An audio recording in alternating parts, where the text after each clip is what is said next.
আসসালামু আলাইকুম। এনবিটিভি 24 নিউজে সবাইকে স্বাগত। রূপগঞ্জের চনপাড়া ইউনিয়নে বিএনপির সমাবেশ অনুষ্ঠিত হয়। বিএনপির ভারপ্রাপ্ত চেয়ারম্যান তারেক রহমান কর্তৃক প্রণীত রাষ্ট্র কাঠামো মেরামত রূপরেখার ৩১ দফা বাস্তবায়নের লক্ষ্যে চনপাড়া ইউনিয়ন বিএনপির অঙ্গ ও সহযোগী সংগঠনের উদ্যোগে বিশাল জনসভা অনুষ্ঠিত হয়। চনপাড়া ইউনিয়ন ৫ নং ওয়ার্ড ফুটবল খেলার মাঠে আজ বিকাল ৩টায় সমাবেশ শুরু হয়।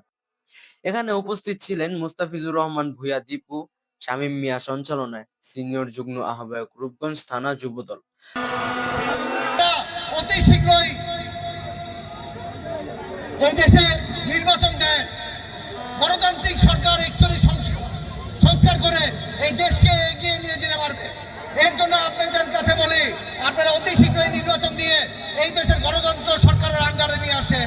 আরো উপস্থিত ছিলেন হারুনুর রশিদ মিয়াজি, সভাপতি Chanpara union BNP, M A Halim, সাধারণ সম্পাদক চনপাড়া ইউনিয়ন বিএনপি, মোহাম্মদ লিটন হাওলাদার, প্রচার ও প্রকাশক সম্পাদক চনপাড়া ইউনিয়ন বিএনপি, ৭ নং ওয়ার্ড সভাপতি মোহাম্মদ জব্বর ও আরো অনেকেই। আজকে এই সভা মঞ্চের সম্মানিত সভাপতি বিএনপি